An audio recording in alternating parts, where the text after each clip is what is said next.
On the morning of September 14, 1851, workers arriving at the Hapeville cotton processing facility in southern Georgia discovered their overseer lying beneath the massive iron press, his skull crushed beyond recognition.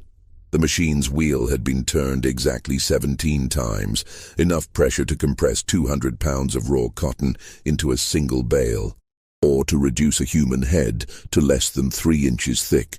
What made this death particularly disturbing wasn't just the brutality, but what the county sheriff found 3 days later: a small wooden step stool positioned perfectly beside the press, built for someone no taller than 4 feet. The murder weapon had been operated by a child. But not just any child. According to plantation records discovered in 1923 and immediately sealed by the Georgia Historical Society, the boy responsible had been purchased 8 months earlier for 8 cents, the price of a damaged tool. His name appears in only one document, his crime in none of the official records, and his fate remains one of the most deliberately obscured cases in antebellum Georgia history. What happened in that cotton press facility reveals something far more terrible than murder. Before we continue with the story of Hapeville's forgotten atrocity, I need to ask you something. This story contains truths that were buried for over a century, facts that powerful families spent generations trying to erase. If you're ready to hear what really happened in the shadows of Georgia's cotton empire, subscribe to this channel and hit that notification bell. And I'm curious. Comment below and tell me what state or city you're listening from. Are you in the South? Do you live near where these events unfolded? Let's discover together what the history books refuse to tell us. The story truly begins, not with violence, but with commerce. The kind of cold, calculated business that treated human beings as livestock and measured their worth in fractions of a dollar. Hapeville in 1851 existed as little more than a crossroads, a collection of structures serving the cotton economy that dominated Georgia like a white-flowered plague. The town itself consisted of 23 buildings, 2 churches, 1 general store, a blacksmith's shop, and the rest. Homes of plantation owners who spent most of their time at their rural properties, coming to Hapeville only for business transactions or Sunday worship. But the true heart of Hapeville was the cotton facility, a sprawling complex of warehouses and processing equipment where raw cotton from surrounding plantations was compressed, weighed, and prepared for shipment to the textile mills of New England and England. The facility belonged to Cyrus Gantry, a man whose wealth came not from growing cotton, but from handling it, charging plantation owners for processing and storage, taking his percentage from every bale that passed through his machines.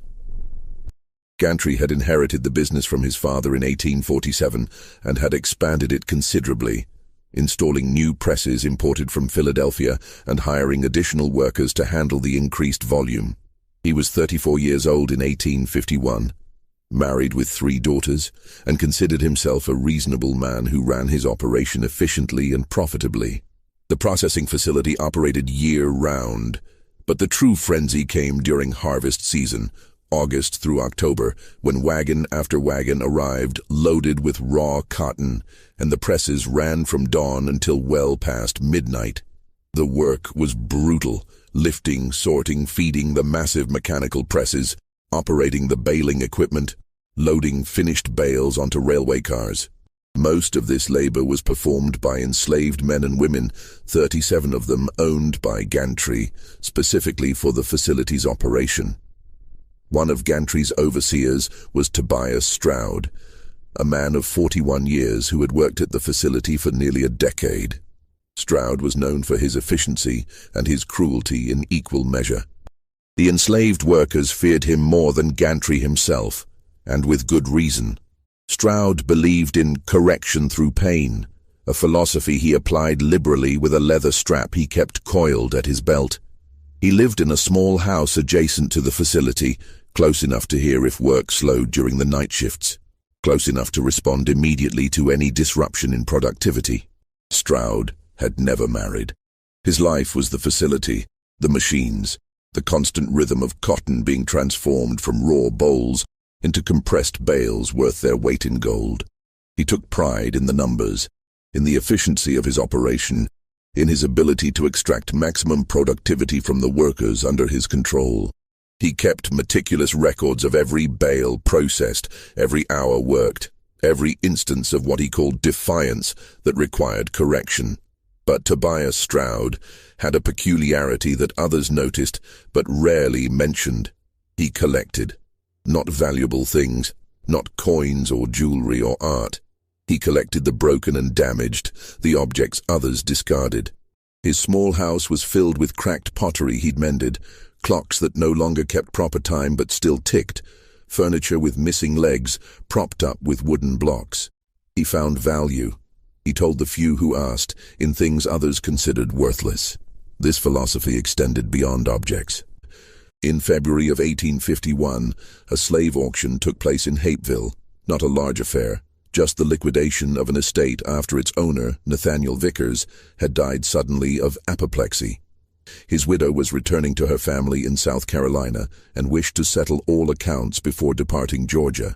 The auction was held on a cold Saturday morning in front of the general store, with perhaps 40 men gathered to examine the merchandise and place their bids. Most of the enslaved people sold that day fetched expected prices. Young men in their prime went for $1,200 to $1,500, women of childbearing age for slightly less, children for $500 to $700 depending on their age and apparent health. But there was one lot that drew uncomfortable laughter and dismissive comments from the assembled buyers. Lot number 17 was a boy, listed in the auction document as approximately 11 years old. Name recorded only as Small Thomas. The auctioneer's description was brutally clinical. Dwarf Negro boy, approximate height 3 feet 9 inches, proportions irregular, left arm shorter than right, spine curved, feet turned inward. Has been employed in light household tasks. Understands English. Generally obedient. The boy stood on the auction block wearing clothes several sizes too large, his head barely reaching the auctioneer's waist. His condition was immediately apparent to everyone present. What we would now recognize as a form of dwarfism, likely achondroplasia, combined with additional complications that affected his limbs and spine. In 1851, such conditions were little understood and often attributed to maternal sin or divine punishment. The enslaved community often protected such individuals, finding them work suited to their abilities. But to slave owners, they represented a calculation, the cost of feeding and housing someone against their potential productivity. The bidding for Small Thomas opened at $50. There were no takers. The auctioneer dropped to $30, still nothing. At $10, a few men chuckled. At $5, someone suggested the boy might be useful for scaring crows from a field. At $1, the auctioneer's voice carried frustration and a desire to simply complete the sale and move on to more profitable lots. 8 cents, Tobias Stroud called out from the back of the crowd. The laughter stopped. Men turned to stare at Stroud, trying to understand if he was mocking the process or making a legitimate offer. 8 cents was what one might pay for a pound of nails or a small bag of seed. It was not a price associated with a human being, even one considered damaged. 8 cents, Stroud repeated, walking forward through the crowd. That's my bid. The auctioneer looked to the estate executor, who simply shrugged. The widow wanted everything sold, every debt settled, every piece of property converted to cash for her departure. Sold, the auctioneer declared, his voice flat with distaste, to Tobias Stroud for 8 cents. Stroud paid the money immediately, pulling out 8 copper pennies from his coat pocket and placing them in the auctioneer's hand one at a time, letting each coin clink against the others. Then he walked to the auction block, looked down at Small Thomas, and spoke in a voice loud enough for those nearby to hear. You're mine now. You'll work at the cotton facility. You'll do what I tell you when I tell you, and you'll do it well, do you understand? The boy nodded once, his dark eyes meeting Stroud's for just a moment before dropping to the ground. Those who witnessed the exchange would later remember that moment, would remember the boy's expression as unreadable, not fearful, not defiant, simply blank, as if something behind his eyes had gone dark. Stroud led his new acquisition through the streets of Hapeville, the boy struggling to keep pace with his uneven gait, his twisted feet making each step a visible effort. They arrived at the cotton facility just as the afternoon shift was beginning, the sound of machinery already filling the air with its rhythmic thunder. "This here is what I paid 8 cents for," Stroud announced to the workers in the main processing area, his hand gripping the boy's shoulder. "But even things bought cheap have use. He's small enough to crawl into spaces you can't reach, to clean under the machines, to fetch tools from tight spots. His fingers work fine, I seen that much. So he'll earn his keep, same as all of you." What Stroud didn't announce, what he kept to himself in those first weeks, was his real motivation for the purchase. Yes, the boy could fit into small spaces. Yes, there was practical value in that. But there was something else. Something that satisfied a need Stroud himself probably didn't fully understand. The ownership of something broken, something he could shape and control absolutely. Something that proved his belief that even the most damaged thing had value, if only you knew how to extract it. Small Thomas was given a corner in the facility's storage barn where other workers slept, provided with a thin blanket and a wooden crate for his few possessions. He was fed the same rations as the others: cornmeal, occasionally salt pork, sometimes molasses. The work began immediately. Crawling beneath the massive presses to retrieve dropped tools or cotton fragments, cleaning the thick grease from gears that regular-sized workers couldn't reach, fetching water in buckets he had to grip with both hands because of his proportions. The other enslaved workers showed him kindness when Stroud wasn't watching. A woman named Bess, who cooked for the facility workers, would save him extra portions of food, slipping them to him when she could. An elderly man called Prophet, who maintained the equipment, showed him which machines were most dangerous, which spaces to avoid, how to tell when a press was about to engage its mechanisms. They tried to shelter him, these people who had their own burdens, their own daily struggles for survival. But Tobias Stroud watched everything. In the months that followed, Stroud developed what he called a training program for the boy. It began with simple tasks performed under observation, Stroud timing each one with a pocket watch, recording the results in a small leather notebook he kept. If the boy completed a task in the expected time, he received his full ration that evening. If he failed to meet the standard, the ration was reduced. This was the first level of control, hunger as motivation. The second level came in April, 2 months after the purchase. Stroud had a wooden sign made, crude letters burned into a pine board. 8-cent boy. He hung this sign around Thomas's neck with a leather cord, forcing him to wear it during all working hours. When other enslaved people objected, suggesting it was needlessly cruel even by the standards of the facility, Stroud's response was chilling in its logic. He needs to know his value, so he can appreciate that I'm giving him the chance to prove he's worth more.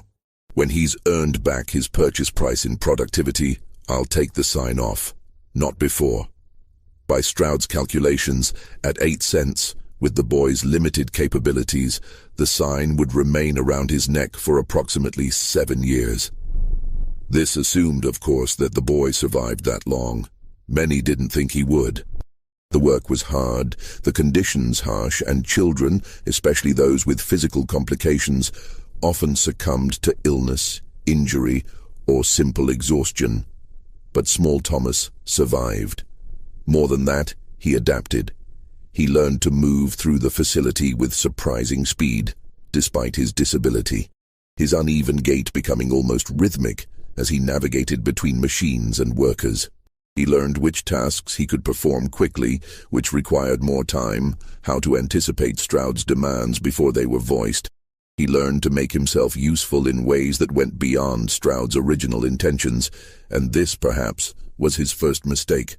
Because Tobias Stroud noticed everything, and what he noticed by the summer of 1851 was that the boy he'd purchased for 8 cents was proving to be more valuable than anticipated.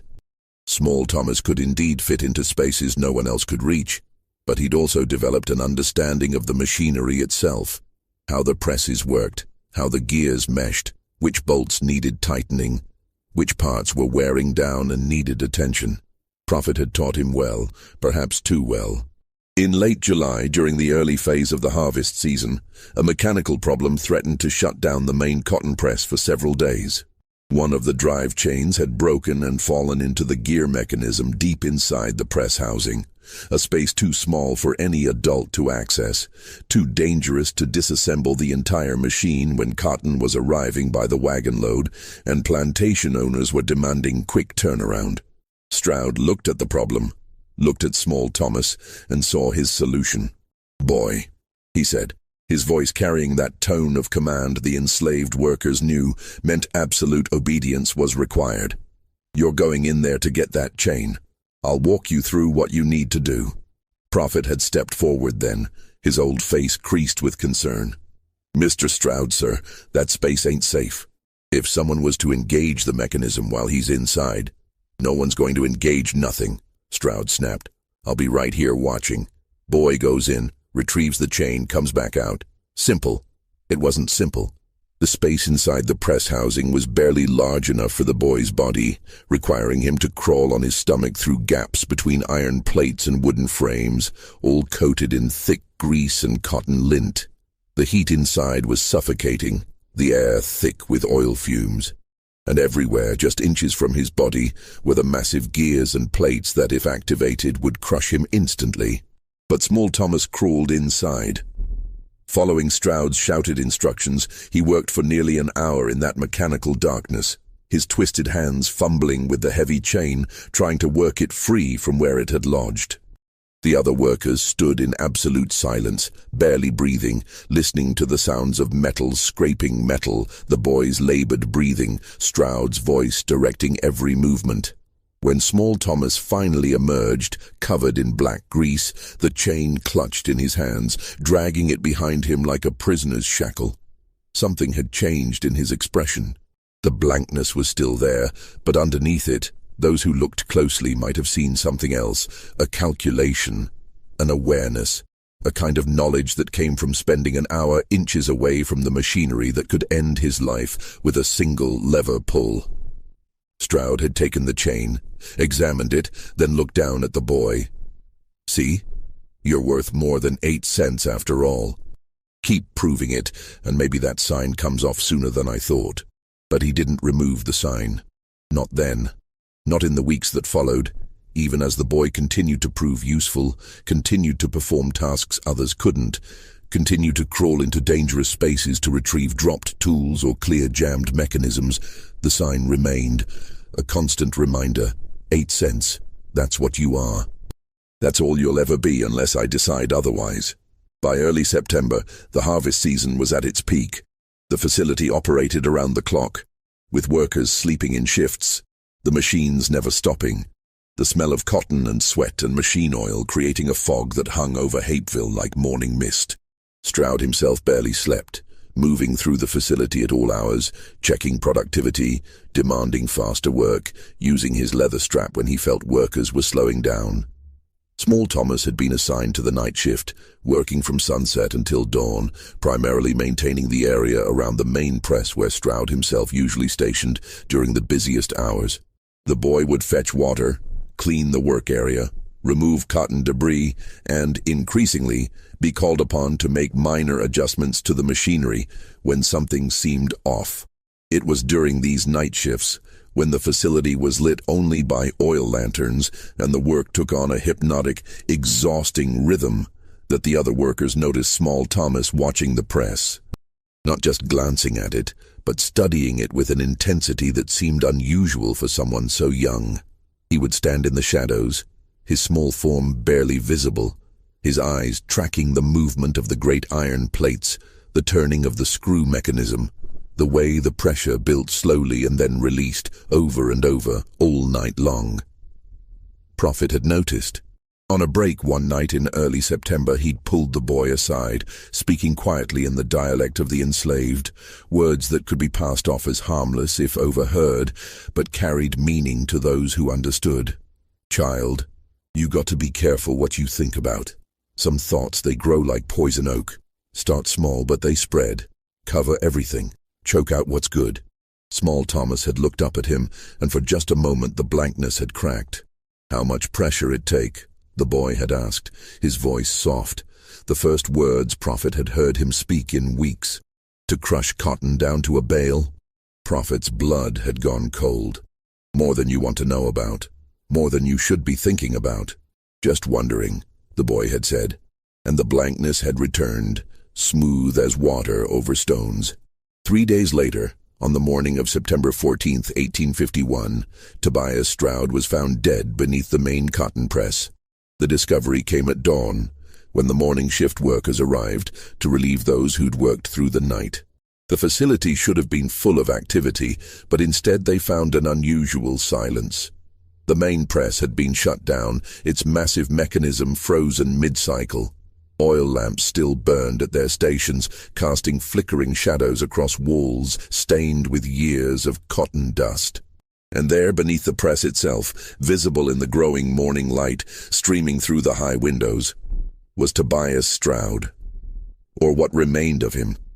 His body was positioned on the press bed, the massive iron plate suspended approximately 3 inches above where his head should have been.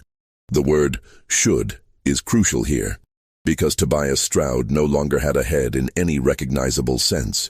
The press plate had come down with such force and been worked with such methodical precision that what lay beneath was little more than a dark stain spreading across the cotton batting used as cushioning for the bales. Samuel Rutledge, the plantation owner who arrived with that first morning shift, would later testify that he couldn't look at it direct for more than a second. The body below the neck appeared untouched. Stroud's clothes were intact, his arms at his sides, his legs straight. But above the shoulders was simply absence. The iron plate rested on the press bed itself, with perhaps half an inch of organic matter spread between metal and wood, compressed with such thoroughness that nothing remained in 3 dimensions. What made the scene even more disturbing was its precision. This was not a clumsy accident, not someone caught by surprise when machinery engaged unexpectedly. The press had been operated with care, with knowledge, with an understanding of exactly how many turns of the great wheel were needed to achieve complete compression. Someone had positioned Stroud on the press bed, whether through force, unconsciousness, or deception wasn't immediately clear, and then had worked the mechanism with deliberate intent. The wheel itself showed signs of this deliberation. The cotton press operated by manual labor. 2 men would typically turn the large wooden wheel that engaged an iron screw mechanism, building pressure slowly but inexorably, compressing the raw cotton into the dense bales required for shipping. It took strength and coordination, but more than that, it took knowledge. Understanding when to stop, how to release the pressure, how to reset the mechanism. This wheel had been turned 17 times, they would later determine by counting the position of marks on the screw mechanism. Each complete rotation added thousands of pounds of pressure. After 10 rotations, cotton was compressed to half its original volume. After 15, it became dense as hardwood, the fibers crushed together into something barely resembling the soft bolls that had arrived from the fields. After 17 rotations, the pressure was sufficient to drive every ounce of air, every drop of moisture, every hint of softness from whatever was caught beneath that iron plate. But here was the detail that would obsess the investigation. The wheel was positioned nearly 8 feet off the ground, its handles designed for men of average height to grip and turn with their full body weight. How had someone short enough to require a step stool managed to apply the force necessary to turn it 17 times? The answer was found 3 feet from the press. A wooden step stool, carefully constructed from scrap lumber, its surface showing scuff marks and indentations consistent with someone standing on it repeatedly, shifting their weight, using it as a platform to reach the wheel handles. But this stool was built low, barely 15 inches high. Whoever had used it to operate the press stood no taller than 4 feet. Sheriff Edmund Howell arrived at the facility within an hour of the body's discovery. Howell was 60 years old, a veteran of frontier law enforcement who'd seen violence in many forms during his decades serving Georgia's rural counties. But even he, according to his report filed with the county clerk, found the scene to present circumstances most disturbing to contemplate. His initial assessment focused on the obvious questions. Who had been working the night shift? Where were those workers now? Who had access to the facility during the hours when this must have occurred? The answers came quickly, but they brought more questions. The night shift had consisted of 12 enslaved workers, supervised by Tobias Stroud himself. This was standard during harvest season. Stroud often took night supervision personally, believing the workers needed his presence to maintain productivity during the exhausting overnight hours.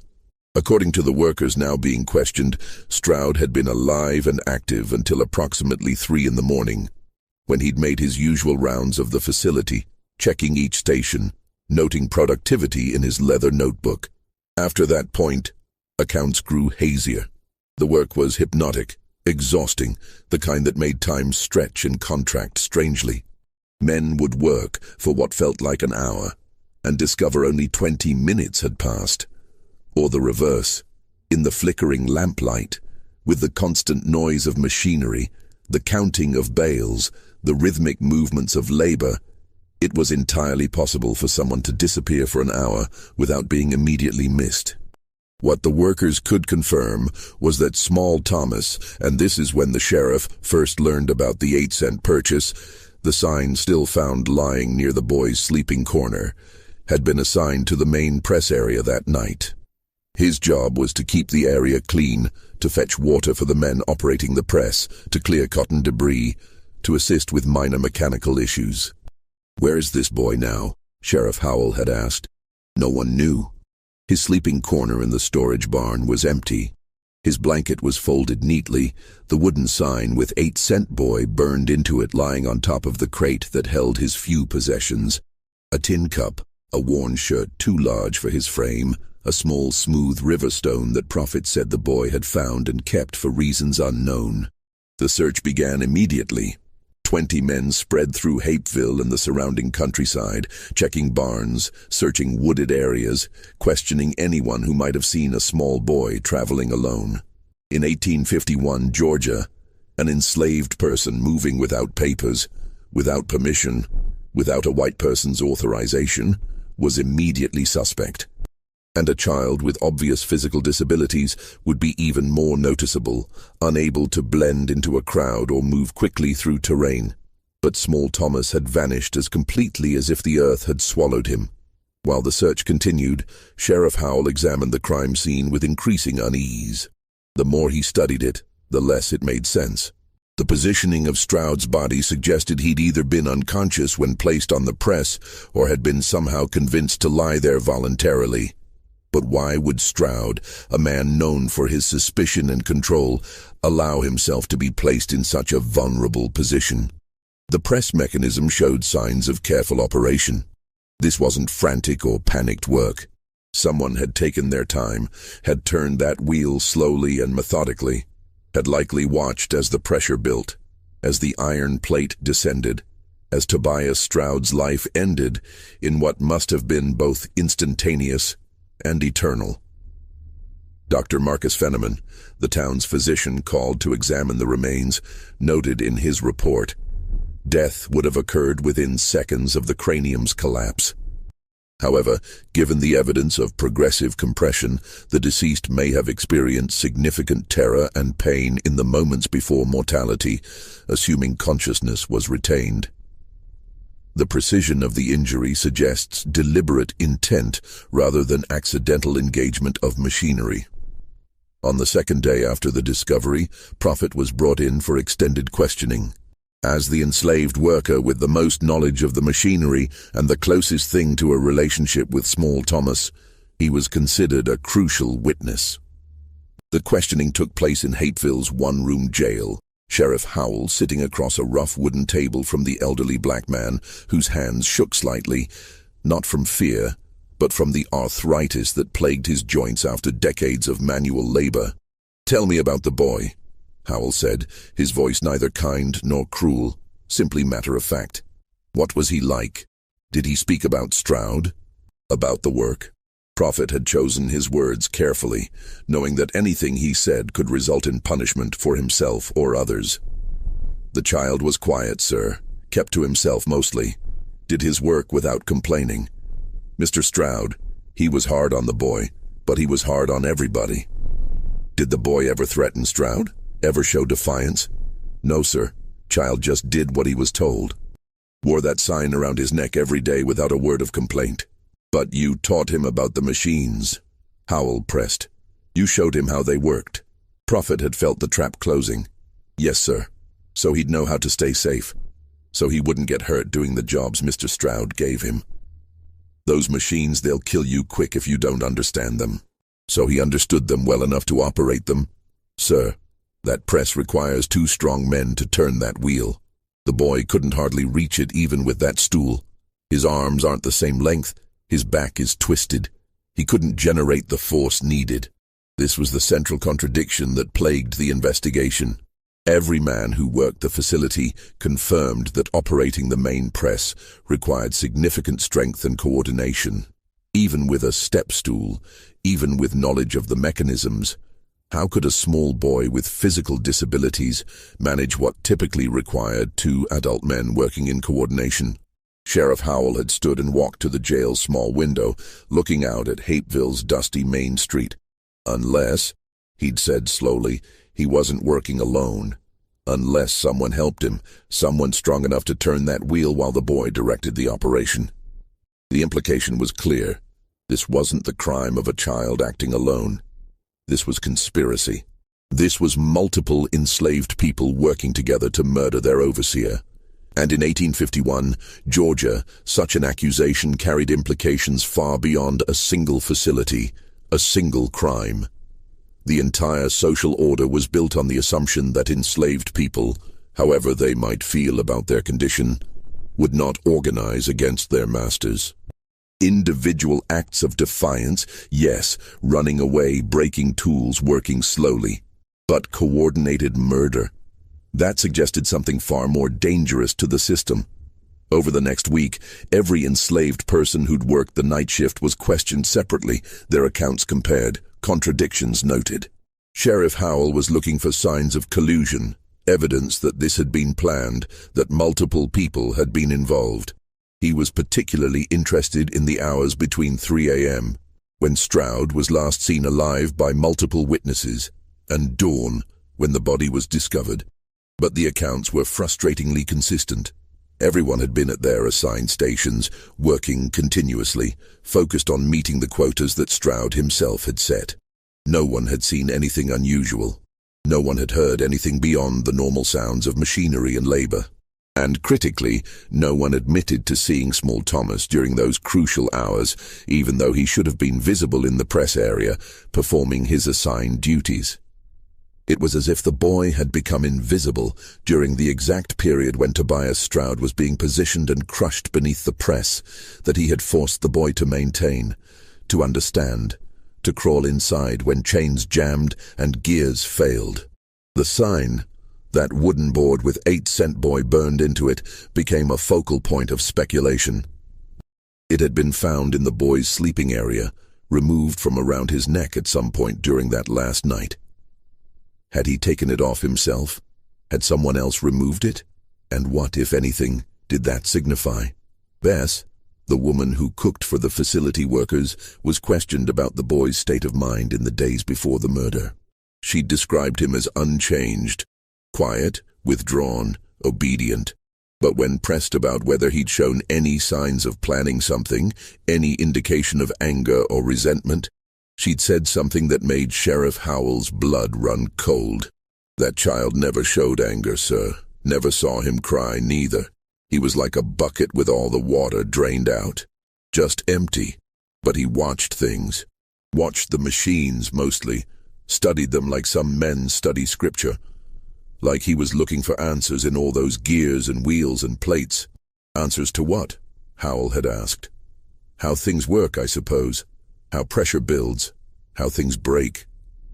She'd paused, then added, how something small can move something big, if you understand the right way to apply force. This was as close to an accusation as anyone would come. The code was clear. Bess was telling him, without saying it directly, that the boy had been planning something, studying the machinery not to maintain it, but to understand it as a weapon. But where was he now?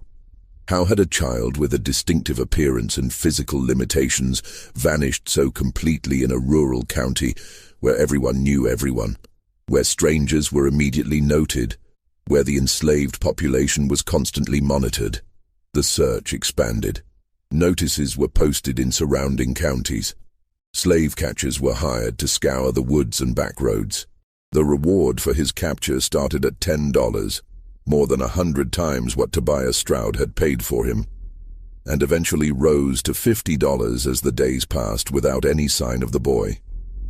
And then, on September 22nd, 8 days after the murder, a discovery was made that changed everything.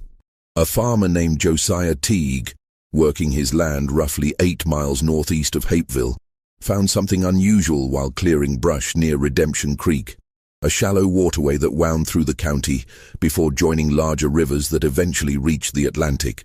The creek was low due to the summer drought, revealing a sandbar that was normally submerged, and on this sandbar, Teague discovered a set of child-sized footprints preserved in dried mud. But these weren't normal footprints. They were irregular. The left foot turned inward, the right appearing to drag slightly, exactly consistent with Small Thomas's documented disability. The prints led from the creek bank into the water, then disappeared where the current had presumably carried them away. Following the tracks backward, Teague discovered a small hollow beneath the exposed roots of a massive oak tree, a space barely large enough for a child to crawl into, and inside this hollow, the torn remnants of a shirt, definitely too large for whoever had worn it, and a single copper penny pressed into the soft earth as if someone had clutched it tightly before letting it fall. Sheriff Howell arrived at the site within hours, bringing Prophet with him to confirm the significance of what had been found. The old man had examined the footprints carefully, his face impassive, then confirmed what Howell already suspected. "That's the boy's walking pattern, sir. Can't be nobody else." The timeline that emerged was chilling in its implications. The tracks and the hollow suggested that Small Thomas had reached this location sometime during the night of the murder or early the following morning, a distance of 8 miles from Hapeville, covered by a child with severe mobility limitations, moving through darkness across unfamiliar terrain. But the tracks led into the creek and disappeared. Had the boy drowned, his body swept downstream by the current?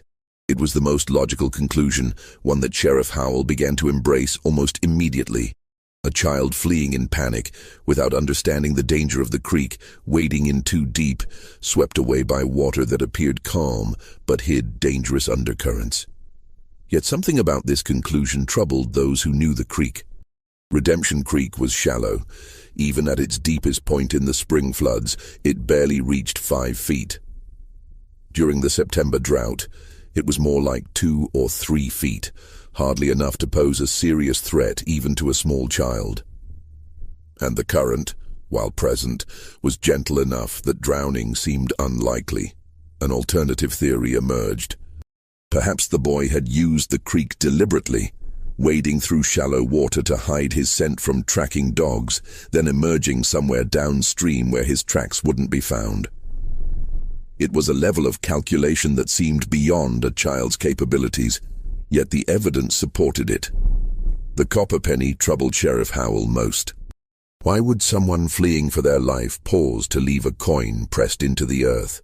Was it dropped accidentally, or placed intentionally? And if intentionally, what did it signify? When Howell showed the penny to Cyrus Gantry, the facility owner's face had gone pale. He'd recognized it immediately, not the specific coin, but its significance. Stroud paid 8 pennies for that boy. 8 cents. He used to mock him about it, tell him he wasn't worth more than pocket change. Gantry's hands had shaken slightly as he held the coin. Do you think the boy left this as some kind of message? Like he was returning what he was bought for? It was a disturbing thought, one that suggested premeditation, symbolic thinking, a level of consciousness about his own commodification that made the crime feel less like panic and more like statement. A child capable of that kind of abstract revenge was a child who had been thinking, planning, calculating for months. The search continued for 3 more weeks, but no trace of Small Thomas was ever found. The creek was dragged for miles downstream. Every farm, every shed, every cave within 20 miles was searched. Slave catchers brought their best dogs, but the scent trail ended at the water's edge and never picked up again. By mid-October, as the harvest season wound down and the facility returned to normal operations, Sheriff Howell closed his investigation with a report that satisfied no one. The official conclusion: Tobias Stroud had been murdered by person or persons unknown, likely including the enslaved boy called Small Thomas, who had subsequently perished while fleeing the scene, his body lost to Redemption Creek. But Howell's private notes, discovered years later in his estate papers, told a different story. "I do not believe the child drowned," he wrote. "The evidence suggests calculation beyond his years, assistance beyond what any witness will admit, and an escape planned with care. Someone helped him. Someone who knew the land, who understood how to disappear, who had reason to want both Stroud dead and the boy free. I cannot prove this, and in truth I am not certain I wish to. Justice in this case may have been served outside the law. The mystery of what really happened that night in September 1851 has never been solved. But before we explore what came next, the consequences that rippled through Hapeville and beyond, I want to hear from you. Do you think Small Thomas acted alone? Could a child really have the strength and knowledge to operate that press? Drop your theories in the comments below, and if this story is keeping you on edge, hit that like button and share it with someone who loves dark historical mysteries. Now, let's discover what Hapeville tried so desperately to bury. The death of Tobias Stroud should have sparked outrage, demands for justice, public executions as examples. Instead, what followed was something far stranger, a conspiracy of silence that spread through Hapeville like fog. In the weeks following Stroud's death, something unexpected happened in Hapeville. The story began to change. Not dramatically, not all at once, but gradually, subtly, the way a photograph fades when left in sunlight. The initial newspaper reports in the Hapeville Gazette had been detailed and lurid, describing the brutal murder by savage hands and the hunt for the monster responsible. But by late October, subsequent articles grew shorter, vaguer, less interested in the specifics. By November, the story had disappeared entirely from the local press, replaced by mundane reports of cotton prices and upcoming church socials. This wasn't accidental. Cyrus Gantry had quietly approached the newspaper's editor, Horace Kimball, with a proposal. The continued reporting of this incident is damaging to business confidence. Plantation owners are nervous about sending their cotton to a facility associated with murder. Perhaps it would be better for everyone if we allowed this unfortunate matter to fade from public attention. The amount of money that changed hands was never recorded, but Kimball's sudden ability to upgrade his printing press that winter suggested the conversation had been profitable. But Gantry's motivation wasn't just business protection. There was something else, something that bothered him about the whole affair. In the weeks after Stroud's death, as he'd gone through his overseer's personal effects, Gantry had discovered Stroud's notebook, the leather-bound journal where he'd recorded every detail of the facility's operations, every worker's productivity, every instance of what he called correction. The notebook's final entries disturbed Gantry deeply. In the weeks before his death, Stroud had become obsessed with Small Thomas, filling pages with observations about the boy's capabilities, his understanding of machinery, his movements through the facility. But the tone had shifted from the clinical documentation of earlier entries to something darker, more personal. August 29th, the 8-cent boy completed retrieval from press housing in 42 minutes, 7 minutes faster than previous attempt. His understanding of the mechanisms continues to exceed expectations. I believe I have found something remarkable in this damaged creature. With proper training, he may prove my thesis, that value exists even in what others discard. September 3rd, observed the boy watching the main press during night operations. His focus was absolute, studying each rotation of the wheel, each engagement of the screw mechanism. When questioned, he claimed simple curiosity. I do not believe him. There is calculation behind those eyes. September 8th, The boy asked me today how much force the press generates at full compression. I told him enough to compact 500 pounds of cotton into a 200-pound bale. He nodded and said nothing more, but I saw him counting on his fingers afterward, doing arithmetic in his head. What is he calculating? The final entry was dated September 13th, the night before Stroud's death. I have made a decision regarding the 8-cent boy. His productivity has exceeded all expectations. Tomorrow, I will remove the sign from his neck and inform him that he has earned back his purchase price through his labor. I believe this will provide motivation for continued excellence. Perhaps I will even teach him to read and write. A damaged tool, properly maintained, can serve for years. Gantry had stared at that final entry for a long time, trying to understand its implications. Stroud had planned to free the boy from the humiliation of that sign, had planned to reward him, had perhaps even planned to treat him with something approaching kindness. And yet the very next night, Stroud was dead beneath the press, and the boy had vanished. Had Small Thomas known about Stroud's intention? Had someone told him, thinking it would be welcome news? And if so, why would he choose that exact night to commit murder, when his situation was about to improve? Unless the boy hadn't believed it. Unless 8 months of degradation, of being valued at less than a pound of nails, of wearing that sign every day while performing the most dangerous and demeaning work. Unless all of that had created a debt that couldn't be forgiven with a simple gesture of mercy. Unless the damage went deeper than Stroud had ever understood. Gantry had burned the notebook. He told no one about its contents, not Sheriff Howell, not his wife, not the other facility owners. He simply fed it page by page into his fireplace one cold November evening and watched Tobias Stroud's careful observations turn to ash. Meanwhile, the enslaved workers at the facility had developed their own understanding of what had happened, one they shared only among themselves in the careful coded language of the oppressed. Prophet, in the months before his own death in 1853, would tell the story to younger workers, always in whispers, always with the warning that some truths are too heavy to carry in daylight. According to this version, passed down through generations, never written, never confirmed, Small Thomas hadn't acted alone that night. He'd had help, but not in the way Sheriff Howell had suspected. The help hadn't come in operating the press or subduing Stroud. It had come in the form of opportunity and silence. The story went that Stroud, in the early morning hours of September 14th, had discovered a mechanical problem with the main press, not unusual during the intense harvest season. He'd called for Small Thomas to examine it, as he often did, valuing the boy's small size and growing mechanical knowledge. What Stroud hadn't known was that the problem had been created deliberately. A bolt loosened just enough to cause a vibration in the mechanism, noticeable to someone as obsessive about his machinery as Stroud. While Stroud bent over the press bed, examining the source of the problem with a lantern, explaining what he was looking for, the boy had simply acted.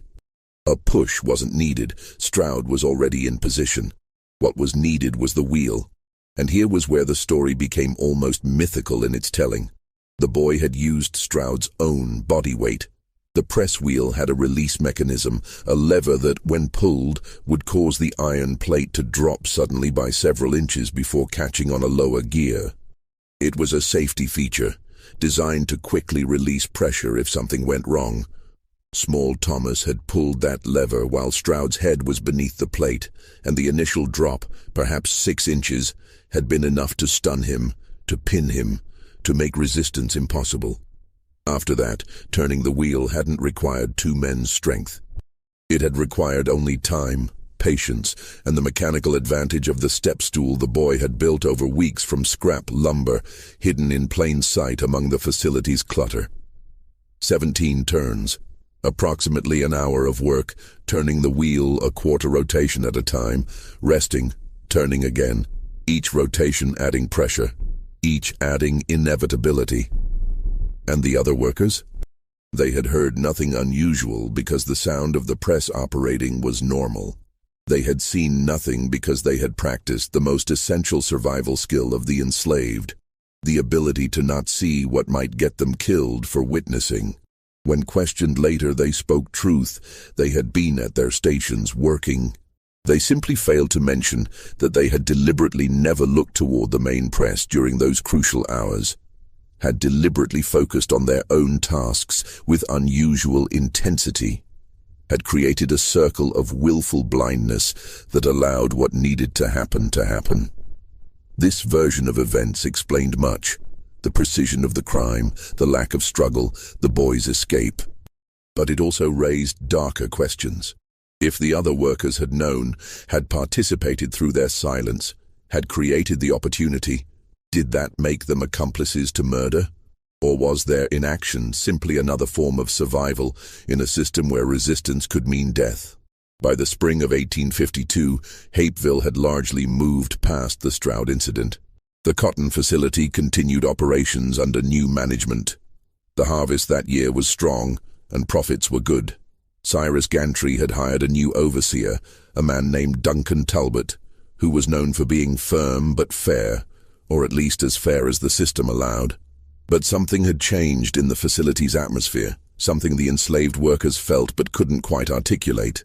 There was a sense of possibility now, a tiny crack in the absolute power that had governed their lives. Stroud's death had proven something. The system wasn't invulnerable. The masters weren't untouchable.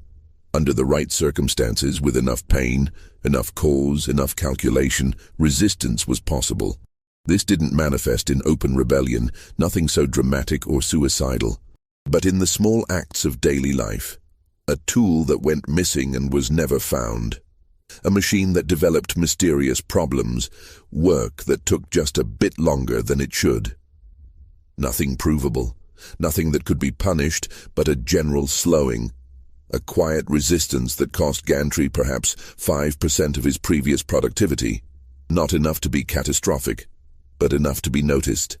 Talbot, the new overseer, was smart enough to recognize what was happening. He'd lived his entire life in the South, understood the delicate balance of coercion and cooperation that made the system function. He knew that Stroud's mistake hadn't been cruelty. Cruelty was expected, built into the system, but rather the personal nature of his cruelty, the way he'd singled out individuals for special humiliation. So Talbot maintained discipline through routine rather than spite, through established rules rather than capricious punishment. He never made anyone wear a sign. He never mocked anyone for their physical appearance. He ran the facility efficiently, profitably, and with the minimum violence necessary to maintain control. And in doing so, he ensured that the memory of Tobias Stroud faded even further, became just another story of a man who'd pushed too hard and paid the price. But there was one person who couldn't let it go. Stroud's widow, Margaret, who had moved back to her family in Virginia after her husband's death. She had inherited nothing from Stroud. He'd died without a will, and his assets had been minimal anyway, most of his income having gone to gambling debts she'd known nothing about. But she'd inherited his questions, his unfinished business, his ghost. In the summer of 1852, Margaret hired a private investigator named Chester Wardle, paying him with the last of her widow's settlement to discover what really happened to her husband. Wardle was an unusual character for the time, a former Pinkerton agent who'd left the agency after a disagreement about methods and now worked independently, taking cases that interested him regardless of their profitability. What interested Wardle about the Stroud case wasn't the murder itself. He'd investigated dozens of killings in his career, but rather the elaborate silence that surrounded it. "In my experience," he wrote to Margaret, "when everyone agrees on a story, it's usually because they've agreed to lie." Wardle spent 6 weeks in Hapeville and the surrounding county, interviewing anyone who would talk to him, examining records, visiting the crime scene repeatedly. His methods were thorough and often unorthodox. He spoke to enslaved workers when their masters weren't present, paid informants in the white community for gossip, spent long hours simply observing the cotton facility's operations. His final report to Margaret, dated August 15, 1852, was devastating in its conclusions.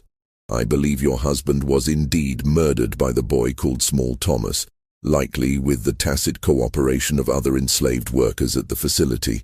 However, I must tell you that in investigating your husband's treatment of his workers, I discovered patterns of behavior that, while legal under current law, were extraordinarily cruel, even by the standards of this institution. The boy in question was subjected to deliberate humiliation and degradation, was forced into dangerous situations repeatedly, and was treated as less than human even among a population already denied humanity by law. I cannot condone murder, but I can understand it.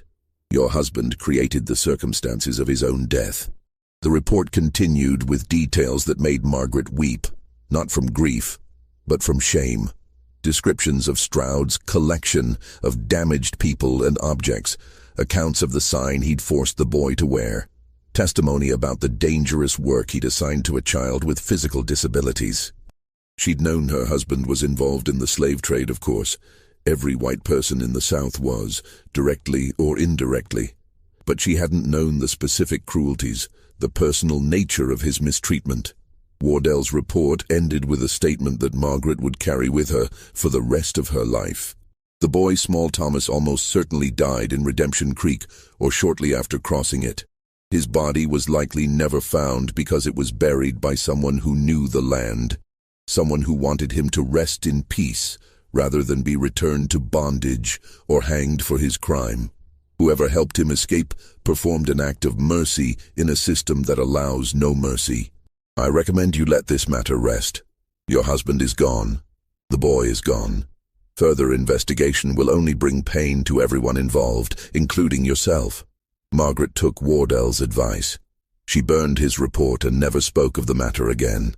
When she died in 1871, her personal papers contained no reference to Tobias Stroud, no mention of Hapeville, nothing to suggest she'd ever been married to the man who was crushed beneath a cotton press in September of 1851.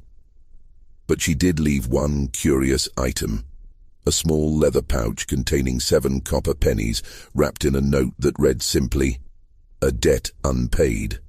The truth about what happened to Small Thomas after he disappeared into Redemption Creek may never be fully known. But the ripples of that September night continued to spread through Georgia's history in ways no one expected. If this story is sending chills down your spine, share it with someone who appreciates dark historical mysteries. Hit that like button to support our content and subscribe to never miss stories like this. Because what we're about to discover next will change everything you thought you knew about this case. Just when the story seemed to have ended, when everyone involved had either died or moved on, a discovery in 1889 would force historians to reconsider everything they thought they knew about the 8-cent boy. In March of 1889, a remarkable event occurred that would briefly resurrect the long-forgotten story of Tobias Stroud's murder.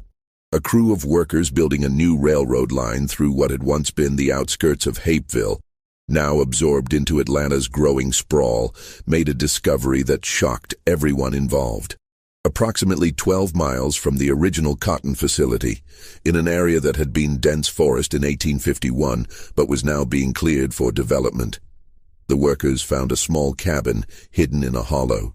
The structure was collapsing, nearly reclaimed by the woods, but inside, preserved by the dry conditions and protected from the elements, they found human remains. The skeleton was small, obviously a child or young person, and showed signs of severe skeletal abnormalities consistent with dwarfism and spinal curvature. Next to the remains, a rusted tin cup, the rotted fragments of what had once been clothing, and most remarkably, a small wooden box containing 8 copper pennies arranged in a perfect circle. The discovery made the newspapers, and older residents of the area remembered the Stroud case. Sheriff Howell had been dead for 15 years by then, but his successor, Harold Vesper, ordered an examination of the remains. The county's new physician, Dr. Lawrence Brennan, estimated the skeleton had been in the cabin for 30 to 40 years, consistent with the 1851 timeline. But here was the mystery. The cabin itself showed signs of having been lived in, not just used as a hiding place. There were crude shelves, a stone circle for a fire, evidence of cooking, indications that someone had survived there for perhaps weeks or even months. The location was brilliant, remote enough to avoid discovery, but close enough to the railroad line, which had existed since the 1840s, that someone could have walked to it with great difficulty in a night or two of hard travel. Dr. Brennan's report raised more questions than it answered. The skeletal remains show no signs of violence or trauma beyond the pre-existing conditions. The individual appears to have died of natural causes, possibly exposure or illness. However, the arrangement of the pennies suggests deliberate placement, possibly a burial ritual performed by someone else. This raises the possibility that the deceased did not die immediately upon reaching this location, but survived for some time, possibly with assistance. The implication was staggering. Small Thomas hadn't drowned in Redemption Creek. He'd escaped, had reached this hidden cabin, had survived there for an unknown period before eventually succumbing to illness, exposure, or simply the complications of his physical condition. And someone had known about it, had perhaps helped him, had certainly buried him with those 8 pennies arranged in their symbolic circle. The exact amount Tobias Stroud had paid for him returned to him in death as a kind of strange dignity. But who had helped him? Who had known about this cabin? Who had provided the supplies that allowed him to survive those first crucial weeks? The answer came from an unexpected source. Among those who read about the discovery was an elderly black woman named Patience Freeman, who at age 76 was one of the oldest former slaves still living in the area. She'd been freed during the Civil War and had worked as a seamstress in Atlanta for decades, never speaking much about her past. But when she read about the cabin and the 8 pennies, she walked into the offices of the Atlanta Constitution and asked to speak to a reporter. What she told him became one of the most remarkable oral histories of the period, recorded in detail and preserved in the newspaper's archives. Patience had been a young woman in 1851, enslaved on a plantation adjacent to Hapeville. She'd known Small Thomas slightly, had seen him at the facility when she'd delivered food supplies, had noticed the sign around his neck, had felt the particular pain that comes from watching a child be degraded for something beyond his control. On the morning after Stroud's death, as the search was beginning, Patience had been working in a field near Redemption Creek when she'd seen something impossible. Small Thomas, soaking wet, emerging from the water miles from where his tracks had later been found. He'd been walking upstream, using the water to hide his scent and trail, moving with painful slowness but with absolute determination. Patience had made a choice in that moment, one that could have gotten her killed or sold away if discovered. She'd hidden the boy in a drainage culvert, covered him with brush, and told him to wait. Then she'd returned to her work, said nothing to anyone, and waited for nightfall.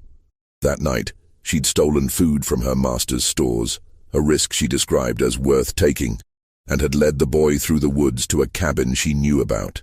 It had been built years earlier by a fugitive slave who'd lived there for months before being captured and returned to bondage. Most people had forgotten about it, but Patience had remembered. She'd left him there with enough food for a week and a promise to return when she could. She'd made 2 more trips over the following month, each time risking everything to bring supplies: dried meat, cornmeal, a blanket, a tin cup. But on her 3rd visit, she'd found him dead, lying on the cabin floor as if asleep, the 8 pennies already arranged in their circle beside him. "I think he done it himself," she told the reporter. "Laid them pennies out before he passed, like he was saying, this is what I was worth to them, but I chose how I'd leave. I buried him best I could, said words over him from the Bible I'd heard in church. Then I never went back. Never told nobody until now, when everyone who could punish me for it is long dead." When asked why she'd risked so much for a child she barely knew, Patience had been silent for a long moment. Then she'd said simply, "Because somebody had to. Because that boy had been treated like he wasn't human his whole short life, and he'd done a terrible thing because of how he'd been treated, but he was still a child, still deserved a chance. So I gave him one. He didn't survive it, but at least he died free."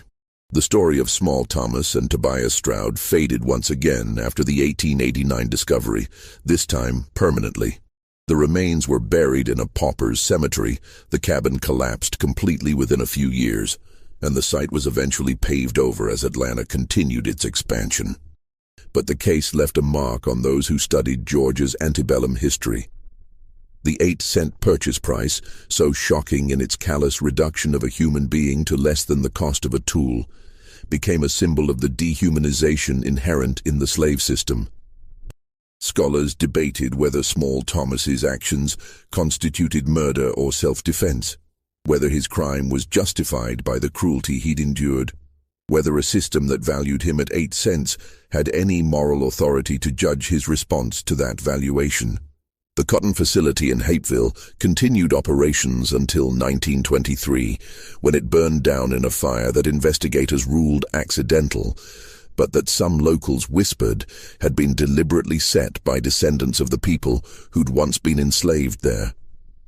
The site was never rebuilt.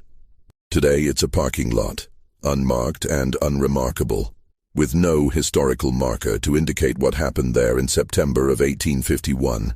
Cyrus Gantry's descendants eventually sold off all their holdings in Georgia and moved to Boston, where they became involved in the textile industry, profiting from Southern cotton without the moral complications of slave ownership.